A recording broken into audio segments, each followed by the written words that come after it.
Malaysia kalahkan US, UK, Jepun, Korea, Singapura. Bukannya kalahkan bola sepak, bukannya badminton. Tapi Malaysia lebih gede dari lo, bang. Bro, gua lebih maju dari lo. Lah, gua mah nomor 3 lo. Berita pertahanan Malaysia yang boleh kata penting dan gila lah hari ini, okey?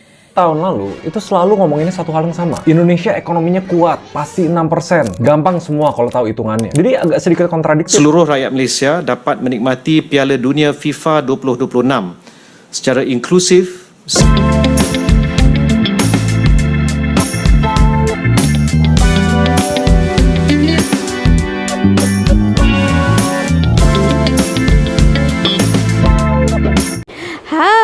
Welcome back again to Sari Ting Ting.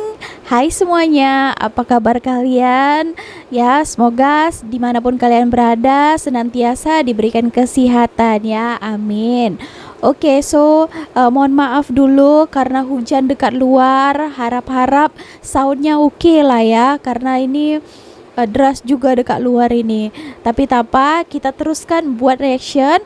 Nah, Malaysia ini sebenarnya banyak juga pencapaian-pencapaian ya. Sekarang ini ekonominya pun menguat dan ringgit itu salah satu mata uang kukuh ya di Asia ini.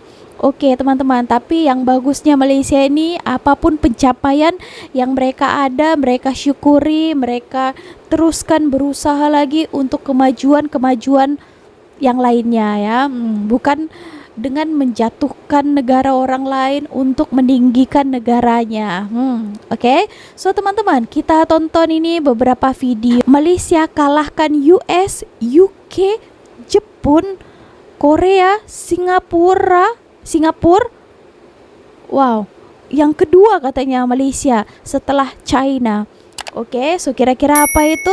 So langsung saja kita tonton videonya. Malaysia kalahkan US, UK, Jepun, Korea, Singapura. Bukannya kalahkan bola sepak, bukannya badminton, tapi QR payment. Jadi ranking kita sekarang adalah nombor 2 dalam dunia. Hanya ada satu saja negara depan kita, which is China. Dan gap dia tak sampai 2% pun. Memang kita follow rapat habis lah. Jadi korang bayangkan sendiri 66% rakyat Malaysia, 2 daripada setiap 3 orang yang korang jumpa kat Malaysia ni, mereka ini akan scan QR code mereka secara setiap bulan. So China mereka punya skor berapa? 67% je. Jadi tak banyaklah jauh beza dengan rakyat Malaysia. Tapi kita ada 33 juta orang, diorang ada 1.4 bilion orang. So diorang punya skill tu memang another level lah. And then Mastercard sendiri pun ada keluarkan report yang 63% rakyat Malaysia prefer untuk bayar digital. Dan kalau rakyat Amerika 25%, Eropah 24%. So kita ini 3 kali ganda lagi ahead daripada negara-negara maju di luar sana. So macam mana Malaysia boleh capai ke level ni? Kunci utama dia ialah duit now QR. Jadi dekat negara-negara lain mereka ada isu di mana setiap app mereka akan ada QR code sendiri. So kalau merchant ataupun kedai itu tidak accept QR code dalam apps korang kena download lah apps lain. Leceh kan, kena download banyak apps QR tak compatible semua. Tapi kalau kat Malaysia kita hanya ada satu QR code saja. So tak kisah korang pakai TNG Wallet ke Mail ke GrabPay ke macam-macam lah, ada kan, semuanya boleh pakai. Memang dah tak ada dah orang tanya akak guna QR apa, tak ada. Korang scan je terus QR code tu dan korang terus boleh bayar. Jadi orang yang paling untung sekali dalam ekosistem sekarang siapa? Yang paling untung adalah bisnes-bisnes kecil. 80% merchant ataupun pengguna duit now QR ni adalah makcik-makcik yang jual kuih, abang goreng pisang, pakcik kedai runcit. So mereka ini dah tak perlu nak beli mesin POS, point of sale yang beribu-ribu yang kecil keluar duit tu kan. So sekarang kita hanya letak saja QR atas meja ataupun mana-manalah korang tempat QR code tu, terus settle, duit akan terus masuk. Jadi pada tahun 2019 hanya ada 300,000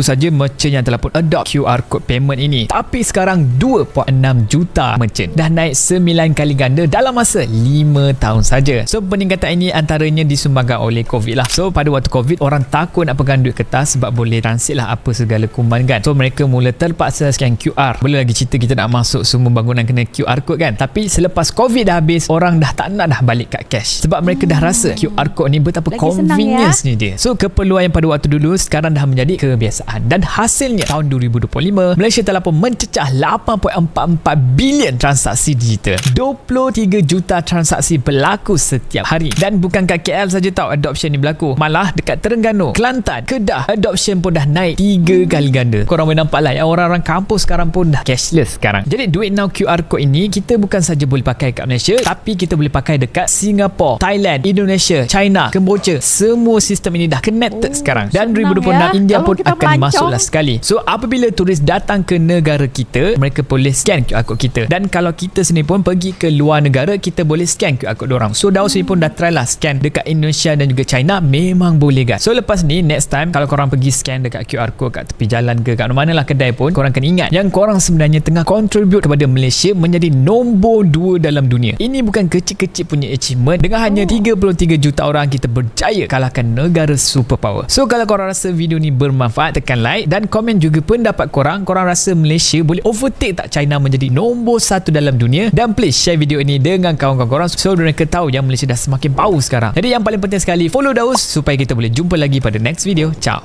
Okey, nah ditulis di sini Malaysia punya kebun sawit aja rakyatnya sejahtera. Singapura tidak punya kekayaan alam, rakyatnya hidup sejahtera. Indonesia kekayaan alamnya melimpah ya, tapi separuh rakyatnya hidup susah. Apa masalahnya katanya? Okey, masalahnya ini adalah pemimpin-pemimpin yang mengatur itu semua kan. Betul tak? Kalau pemimpin yang di atas itu mereka lakukan kerja mereka dengan baik ya, mengatur negara tanpa mementingkan poket dia sendiri, karena setengah di pemerintahan di sana itu ya, fakta ini ya, mereka bukan melihat rakyat ya, mereka mementingkan diri mereka dulu. Nanti yang sisa-sisa baru rakyat ya. Banyak yang macam itu. Nah, itulah membuat salah satu Indonesia susah maju dan rakyatnya ramai yang kurang berkemampuan. Okey, kembali lagi tadi yang ke video yang pertama. Malaysia dah mulai cashless. Memang zaman sekarang ya kan, daripada start COVID itu hari, senanglah.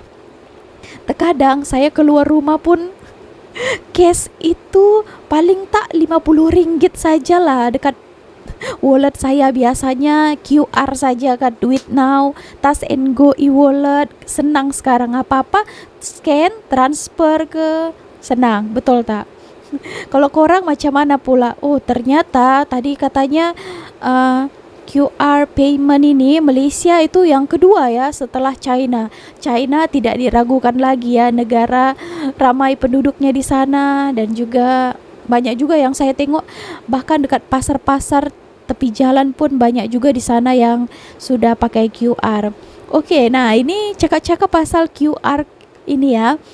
Indonesia pun pernah juga di sana menggembar-gemborkan lah ya kan, berialah cakap pasal QRIS ya, katanya QRIS Malaysia nombor 1 di dunia. Nah itu media-medianya sendiri yang mengatakan.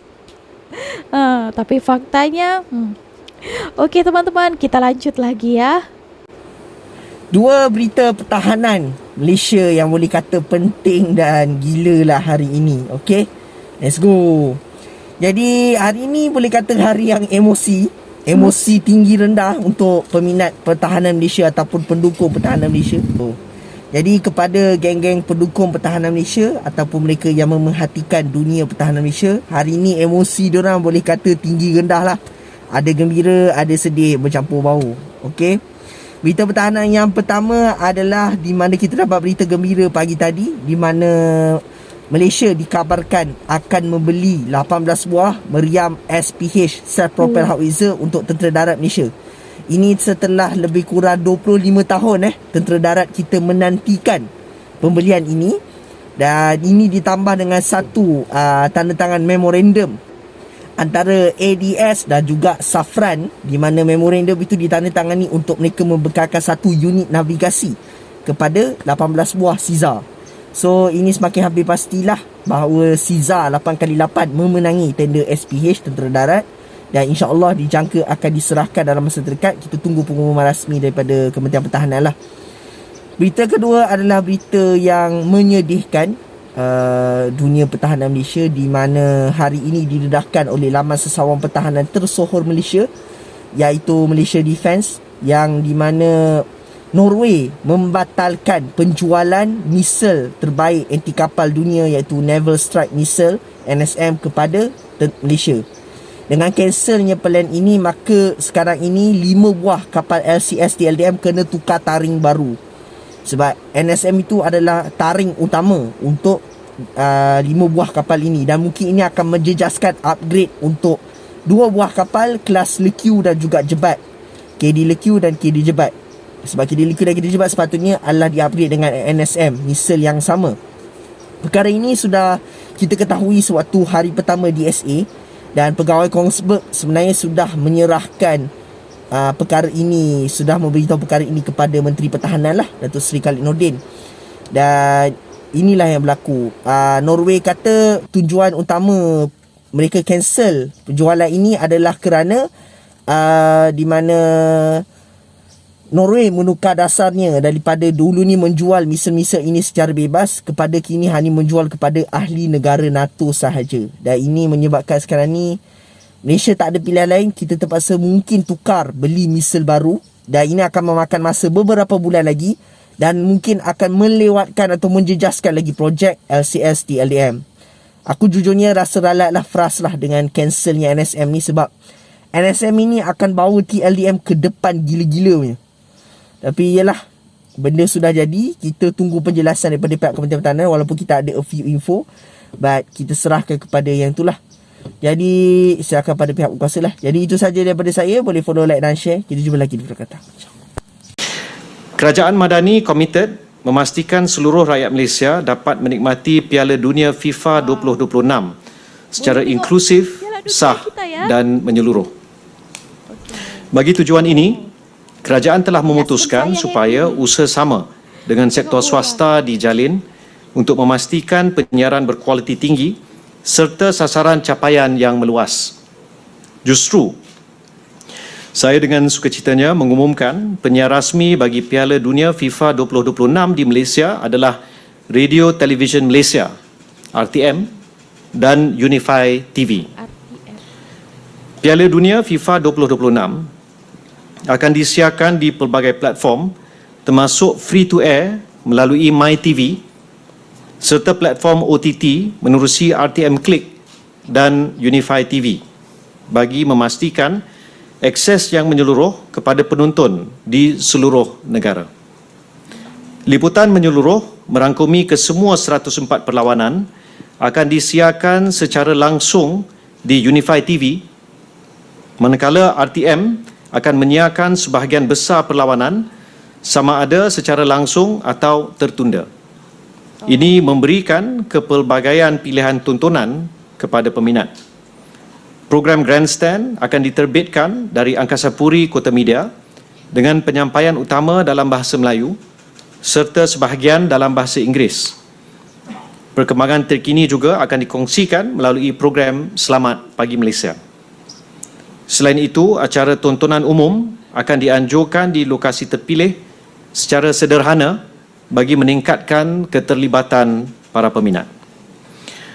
Beberapa penaja utama yang bersama dalam usaha ini telah dikenal pasti dan sedang dimuktamadkan dan akan diumum dalam masa terdekat.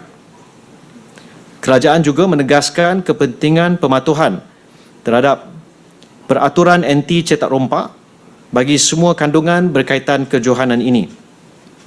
Semua pihak disuruh untuk mainkan peranan secara bertanggungjawab dan tindakan penguatkuasaan akan terus diperkukuh terhadap sebarang pelanggaran. Kerajaan berharap agar Piala Dunia FIFA 2026 akan dapat menyatukan rakyat melalui semangat sukan dan kebersamaan. Oh, best lah ya. Boleh tengok Piala Dunia FIFA 2026 nanti. Nah, siapa di sini yang suka bola sepak? Silakan komen. Ya, sebab saya sangat suka bola sepak ya. Mesti dia happy dengar ini. Okey, kita lanjut. Ini rank negara termaju di Asia-nya 2026. Kok gua paling bawah? Bersyukur bang, gua aja yang mau nangis juga.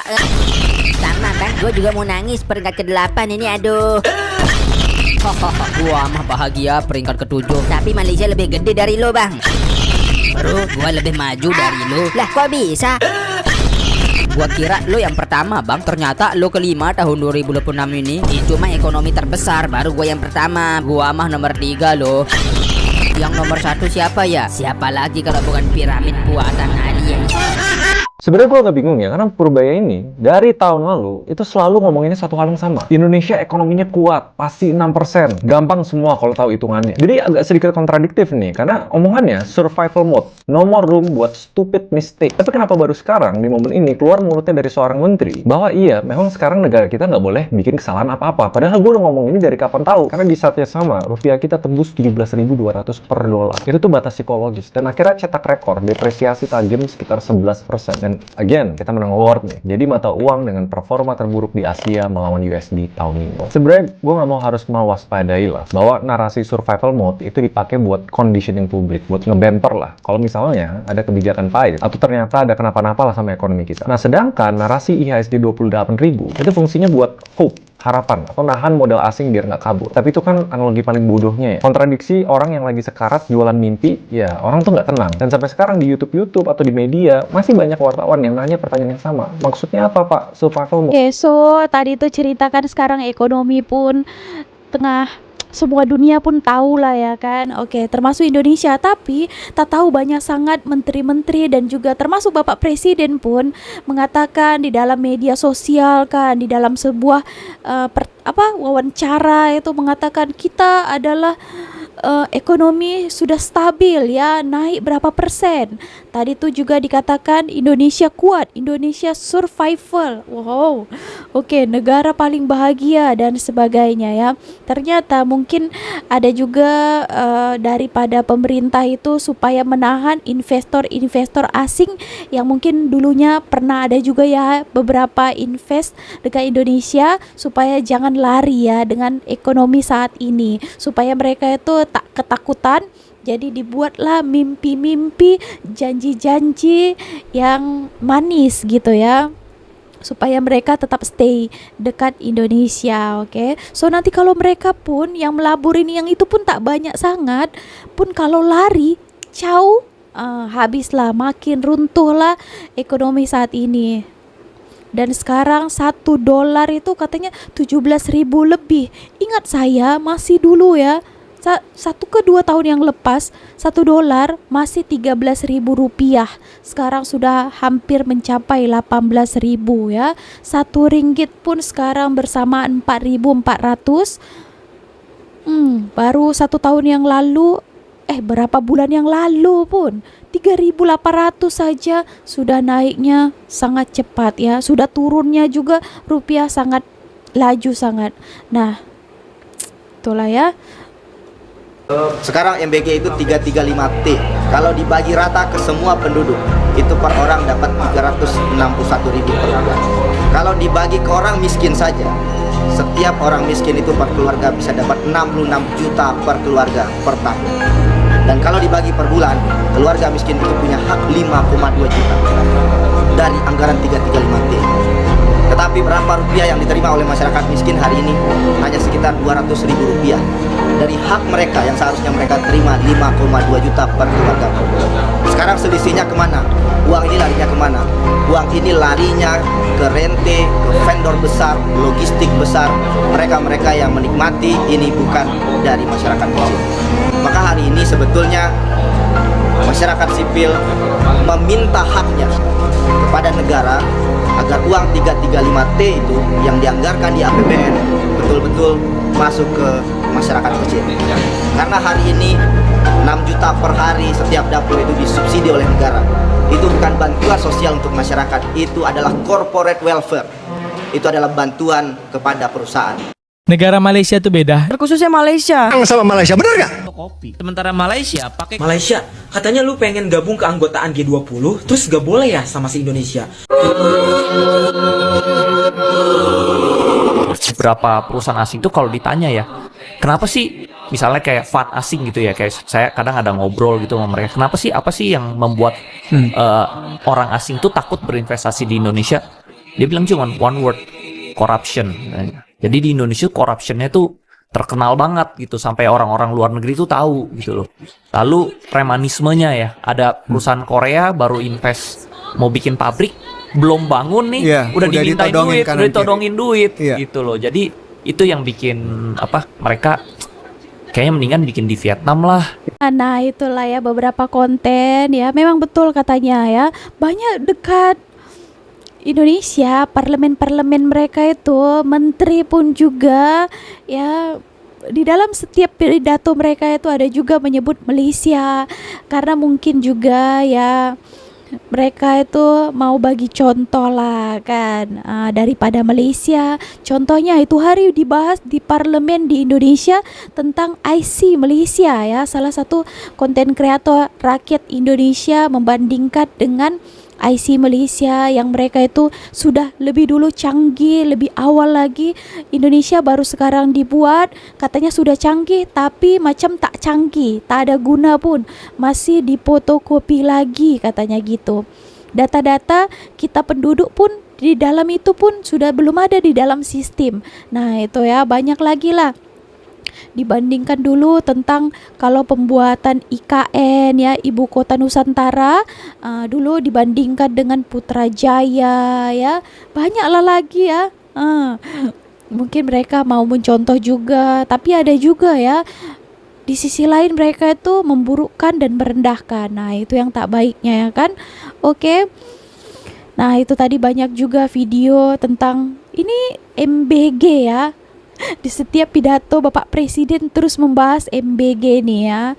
Nah, padahal ini pun sudah lama ada kan MBG ini, program makan siang gratis ini. Tapi kita masih 1 tahun saja, tapi itu asik-asik membahas itu lagi. Oke lah teman-teman. Ya, gitulah ya, sama-sama kita berusaha untuk negara kita memajukan ekonominya juga supaya menjadi lebih baik ya. Tapi dengan cara apa? Berusaha cari jalan keluar, itu tugasnya pemerintah lah ya.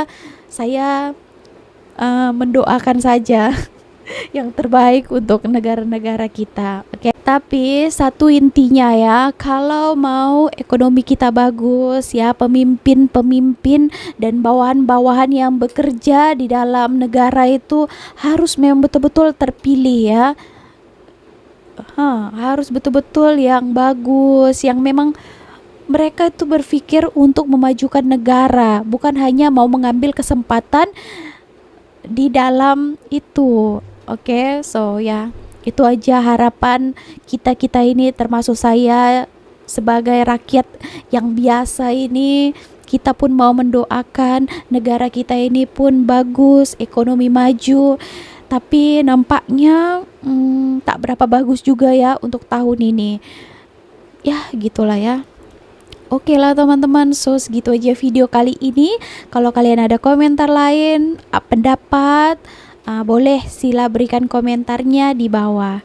So terima kasih, see you on my next video. Jangan lupa untuk klik tombol like-nya, komen dan juga subscribe channel Sari Ting Ting. See you, bye bye.